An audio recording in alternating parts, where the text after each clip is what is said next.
3 years, or until the war ends, whichever is longer. I signed that pledge when I was a 19-year-old boy. Now, lying in a mud-filled trench, smelling decay, and hearing the relentless machine guns, I finally understood that longer meant forever.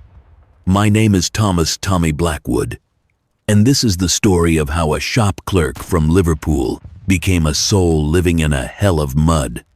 The day I sold my soul, summer of 1914. I was standing at the corner selling fabric when I saw that poster. Lord Kitchener, his finger pointing straight ahead, his eyes piercing through my soul. Your country needs you. At that moment I thought, it's just a war. It'll be over by Christmas. How naive. I stood in front of the recruitment office all morning. Navy or Army, the sea or the trenches, glory or mud. In the end, my feet automatically walked into the Army office, perhaps because I feared water.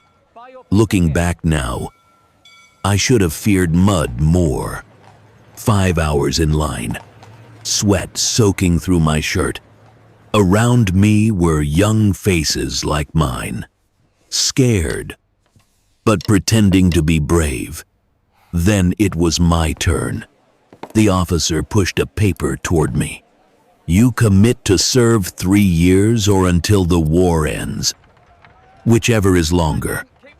Sign here. And end of 9. I looked at the number 3 on the paper. 3 years seemed long, but the war would surely end before that.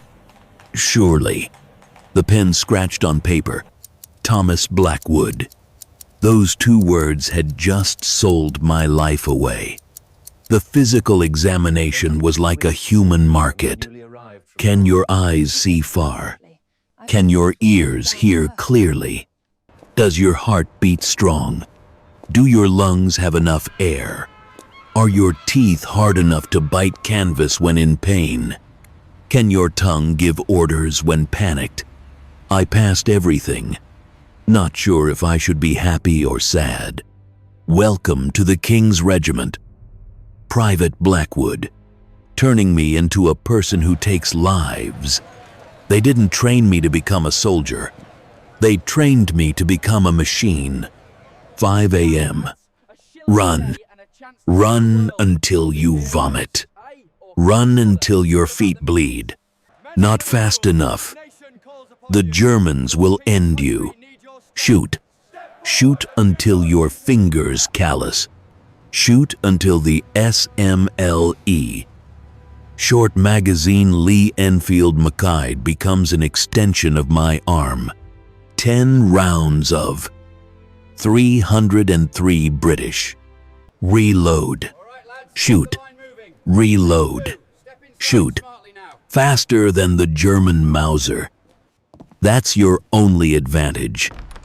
If you're slow, you perish. End of in. Number 1. Bayonet into the sandbag. The instructor yelled, "That's a German's belly. Stab, twist, pull, stab again." I stabbed. The first time my hands shook. The 10th time my hands still shook. The 100th time, I felt nothing anymore.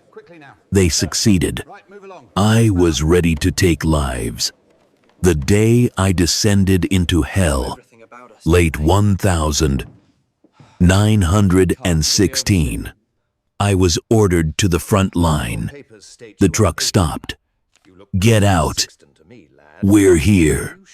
Where? I only saw mud. Mud and deep holes. Down into the trench. I jumped down and immediately sank to my knees. Not water. Mud. Mud mixed with blood. Mud mixed with Other things I didn't want to think about.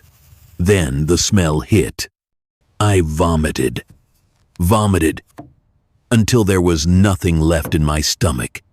The soldier next to me laughed mockingly. New recruit, huh? You'll get used to it. Or perish before you do. The smell of decay. The smell of urine from thousands of men. The smell of old gunpowder. The smell of sickness. The smell of passing. Here's your equipment. They threw me a pile of items. Brody steel helmet. A thin piece of metal between my head and the end. Gas mask. Remember to put it on fast when you hear the whistle. 3 seconds late, and you're gone. 17-inch bayonet.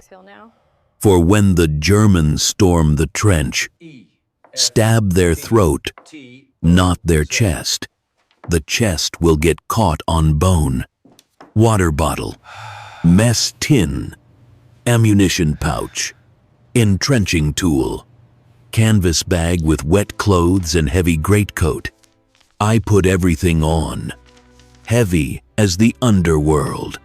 Remember to wrap your puttees carefully. If mud gets in, you'll get trench foot. Your toes will turn black and fall off. My first night in the trench, I couldn't sleep. Not because of fear, but because of rats. Rats as big as cats ran across my face. Red glowing eyes. Fat from eating. I didn't want to think what they ate. An older soldier whispered, "Don't let them run across your face while sleeping. They eat lips, eat eyelids." I couldn't sleep for 3 days.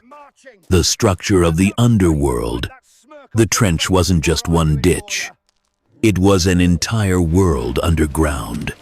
Front-line trench, where I stood guard, where the end was closest. Only 50 meters from the German trench. Close enough to hear them talking. Close enough to see the face of the person I shot. Support trench, 100 meters behind, where we waited for the order to charge, or waited to fall. Reserve trench even further back, where we rested, if hearing gunfire and smelling blood counted as rest. Communication trench, narrow passages, connecting the lines, running while crouched, praying that artillery shells wouldn't land at that exact moment. Rotation schedule, 4 days at the front. Guard duty, sniping, praying. 4 days in support,